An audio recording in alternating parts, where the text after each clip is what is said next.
첫눈이 내렸습니다. 보통 첫눈은 간밤에 와서 온지도 모르고 이렇게 눈 떴는데 첫눈 내렸다 이런 얘기를 듣는 경우가 많은데 올해 첫눈은 전국적으로 엄청난 양이 내렸습니다. 기후위기하고도 관련이 된다고 하더라고요.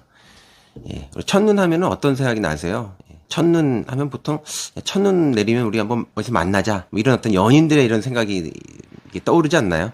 예전에는 그런 일들이 많이 있었는데 요즘은 어떤지 잘 모르겠습니다. 오늘은 그 첫눈과 관련해 가지고 제가 쓴 글이 하나 있어요. 그래서 이 책에 있는 내용을 가지고 좀 한번 읽어드리려고 합니다. 이게 2021년도 한 3년 정도밖에 되지 않았는데요. 제가 그 문학동네 출판사에 한강 선생님이 책 많이 내신 출판사죠. 문학동네 출판사에 있는 그 브랜드 중에서 난다라고 하는 문학 전문 출판사가 있어요. 시인 김민정 선생님이 대표를 하고 계시는데 거기에서 낸 책. 제가 사물의 철학도 이제 거기서 냈고 이 책도 거기서 냈죠. 이제 순간의 철학이라는 책인데 일상적인 어떤 우리 시간들이 어떤 의미를 가지고 있는지 시간 경험에 대한 얘기를 철학적이고 좀 문학적인 관점으로 쓴 책이거든요.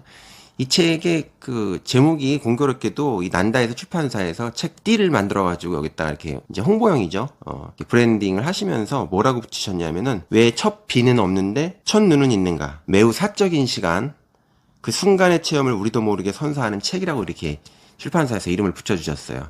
왜 첫 비는 없는데 첫 눈은 있는가? 우리 첫 비 오면 만나 이런 얘기는 안 하잖아요. 첫 눈 오면 만나 이런 얘기를 하는데 여기 굉장히 많은 그 에세이들이 있는데 시간에 대한 에세이들이 있는데 이 첫 눈에 관련된 얘기가 있거든요. 아마 출판사에서는 문학 출판사답게 가장 감수성이 좀 예민한 그런 내용을 아마 이 눈과 관련해 가지고 적으셨던 것 같아요. 그래서 첫눈이 온 날에 어저께 이제 왔죠. 하루 지났는데 제가 이렇게 풍경도 보고 저는 또 일이 또 많아가지고 바깥에 나가지는 못하고 또 원고 쓰는 일에 전념했던 이틀이었는데 첫눈에 대한 얘기를 잠깐 좀 드려보려고 해요. 이건 좀 한번 낭독하는 식으로 해보겠습니다. 제가 이렇게 목소리가 좋은 사람은 아니지만 제목이 어떻게 되어 있냐면 첫눈 내리는 날 최초의 약속을 기억하는가. 그러니까 이 눈과 약속, 기억의 문제를 가지고 쓴 글입니다. 좀 편안하게 이렇게 들으실 수 있도록 제가 좀 경어체로 이렇게 좀 말씀드릴게요. 첫눈 내릴 때 거기에서 만나 첫눈은 있어도 첫 비라는 말은 없습니다. 올해도 연인들은 겨울 문턱쯤 첫눈을 기다리며 그날 만날 장소를 약속해 놓았을 것입니다. 처음 우연히 마주쳤던 길거리, 연애를 시작할 때 만났던 카페, 싸우고 난 뒤 화해할 때 거닐었던 동네의 오래된 계단, 도심 한가운데 큰 서점 앞일 수도 있습니다. 어떤 연인들은 함께 보았던 아름다운 숲이나 풍경 소리가 설경과 하나가 되는 산사의 일주문 앞에서 만나기로 약속을 했을지도 모릅니다. 휴대전화가 없었던 시절에 이런 약속은 더 낭만적인 에피소드를 만들어내기도 했습니다. 실시간 통신으로 연결되지 못했던 연인들은 그 해에 미리 정해놓은 사랑의 약속만을 맹목적으로 기억하고 있다가 첫눈 내리는 순간 각자 하던 일을 즉시 멈추고 약속된 그들만의 어떤 장소에서 만나기도 했던 것입니다. 왜 사람들은 비가 아니라 눈을 기다릴까요?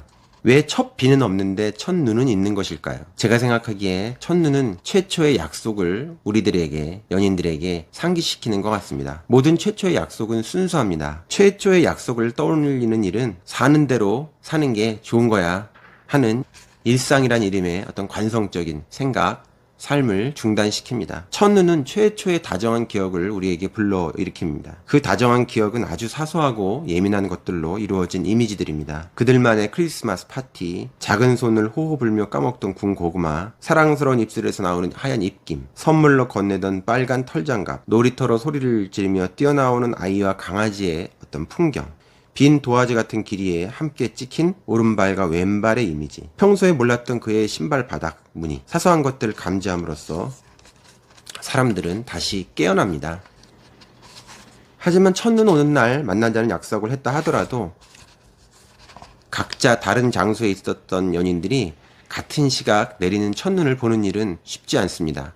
첫눈은 우리도 모르는 사이 내리는 경우가 많기 때문입니다. 특히 첫눈은 새벽에 오는 경우가 많습니다. 왜 그런지는 모르겠어요. 그래서 아침 뉴스를 보고서야 간밤 잠든 사이에 흰눈이 내렸다는 사실을 뒤늦게 알죠. 올해는 눈이 펑펑 내렸지만 대체로 첫눈은 내리는 건지 안 내리는 건지 모르게 흩날리면서 내렸다가 그치고 사라집니다. 몇 분 사이에 사라질 만큼 순간적으로 나타났다가 소멸되죠. 땅에 쌓이지 않는 눈도 많습니다.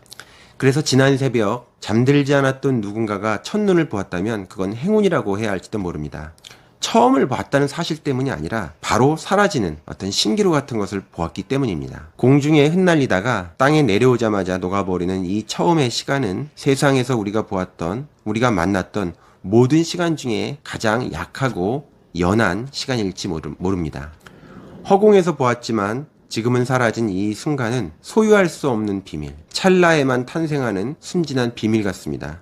그래서 첫눈의 설렘에는 그 덧없음에 왔다가 바로 사라진다라고 하는 소멸의 덧없음의 실루엣이 어른거리기도 합니다. 눈의 찰나적 이미지는 설렘과 동시에 그래서 망각의 안타까움을 동반합니다. 모든 눈을 뜨면 사라지는 첫눈이기 때문입니다. 눈은 공중에 날려 땅으로 떨어진다는 점에서 공간적인 경험을 선사하지만 순간적으로 출현했다가 다시는 존재하지 않는 덧없음을 환기한다는 점에서는 시간적입니다.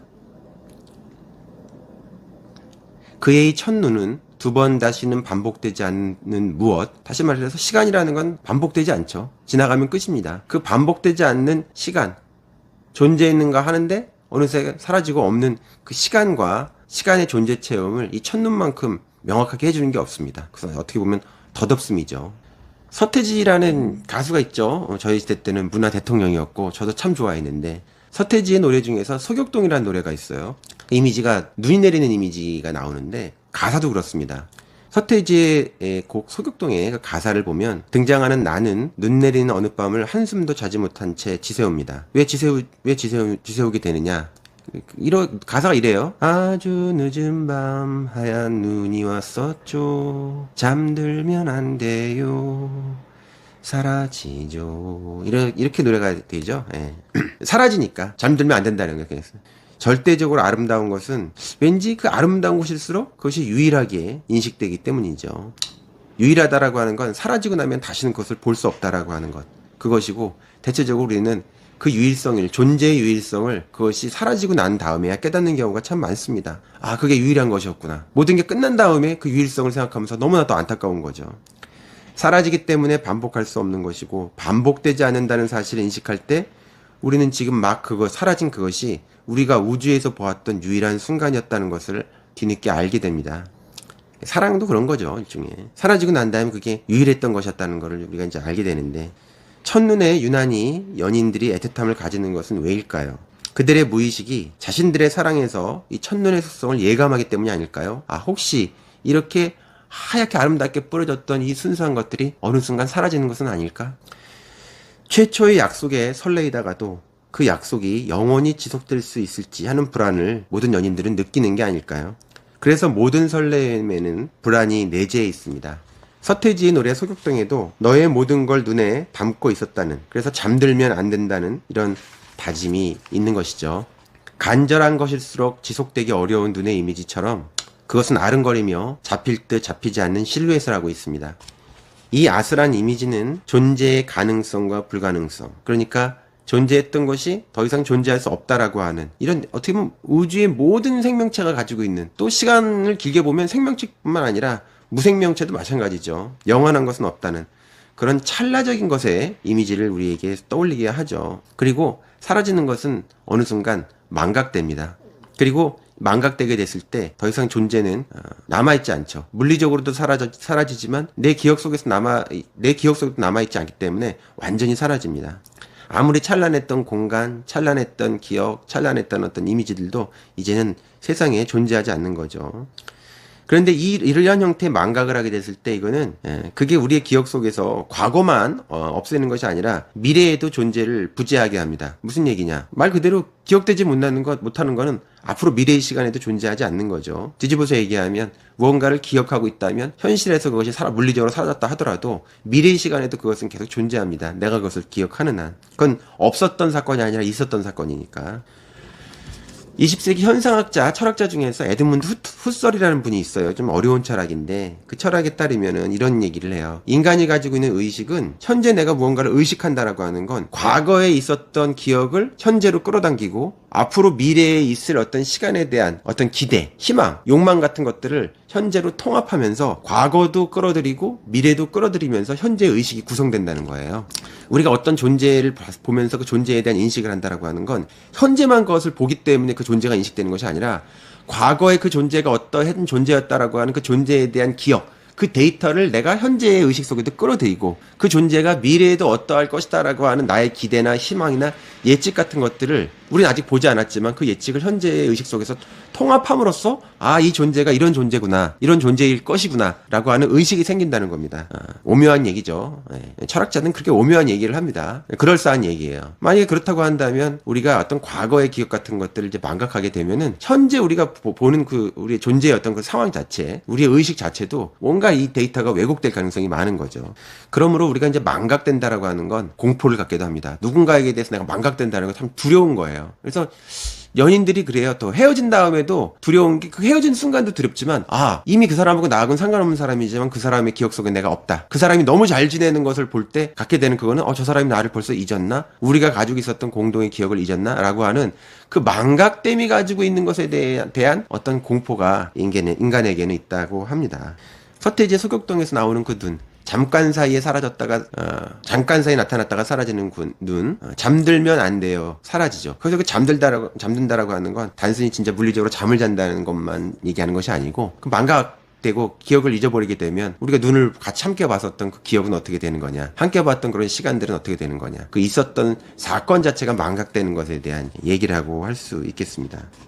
유명한 시인 중에 김수영이라는 시인이 있는데 김수영의 시인 중에서 그 눈이라는 시가 있어요. 알뜰 모를 탄 시인데 그 시의 마지막에 보면은 그런 이제 마지막이 아니고 그 시가 여러 번 그걸 반복을 하죠. 근데 그 반복되는 문장 중에 보면 눈은 새벽이 지나도록 살아있다라는 그런 문장이 있습니다. 이게 좀 오묘한 문장인데 눈이 새벽이 지나도록 살아있다라고 하는 거는 눈이 새벽이 지나가지고 눈에 밤에 내렸는데 아침에도 그것이 녹지 않고 있다. 뭐 직접적으로 보면 그런 뜻이기도 하지만 사실은 실제로는 보면은 눈은 아주 많이 내리는 눈이 아니면은 새벽이 지나면은 아침에는 사라지거든요. 그러니까 눈이 새벽이 지나도록 살아있다라고 할 때는 사실 그 시인이 진짜 얘기하고 싶었던 얘기는 눈은 물리적으로 녹았지만 내가 그 눈을 기억하는 한 눈은 새벽이 지나도 살아있다. 그 첫눈이 가지고 있는 어떤 눈이 가지고 있는 그런 환한 이미지, 순수한 이미지, 아주 순결한 이미지, 최초의 기억, 인간이 가지고 있었던, 그건 연인들의 문제뿐만 아니라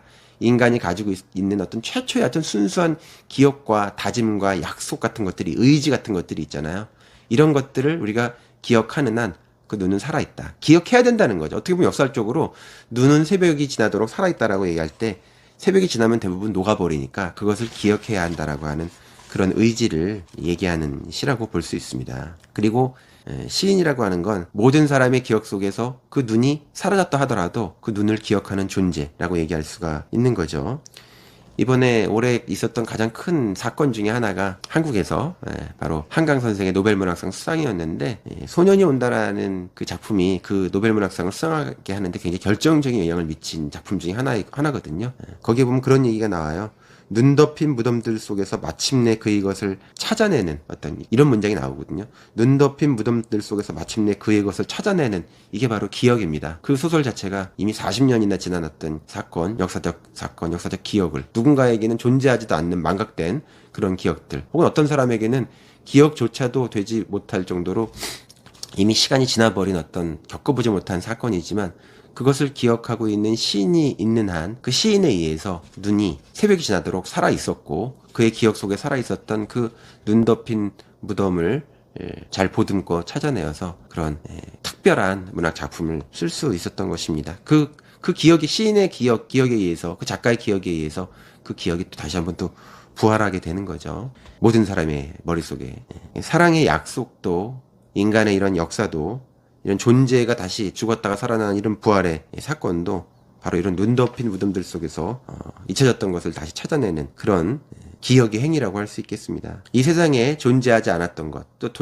했다가 하더라도 사라졌던 그런 것들이 바로 이런 기억의 행위를 통해 가지고 다시 되살아나는 그런 기적이 가능하게 됩니다. 이렇게 무언가를 망각하지 않는 것, 어떤 순수했던 어떤 순간 그런 약속, 다짐, 또 어떤 살아있었던 인간이 살아있는 어떤 순간이 있죠. 그 살아있던 생생했던 어떤 순간을 우리가 기억하고 망각하지 않을 때 일상적으로 살았던 우리의 삶이 굉장히 얄팍한 시간을 살고 있는데 현재밖에 보지 못하니까 그런 과거의 기억 같은 것들을 우리 안에 이렇게 갖게 됐을 때 한 존재가 가지고 있는 기억의 두께도 넓어지고 인식의 깊이도 두꺼워지고 얄팍한 현재가 아주 길었던 긴 시간들, 또 모든 인간의 다른 타인들의 시간까지도 함께 이렇게 수용하게 되면서 두꺼워지는, 존재가 풍성해지는 그런 두께를 확보하게 된다고 할 수 있겠습니다.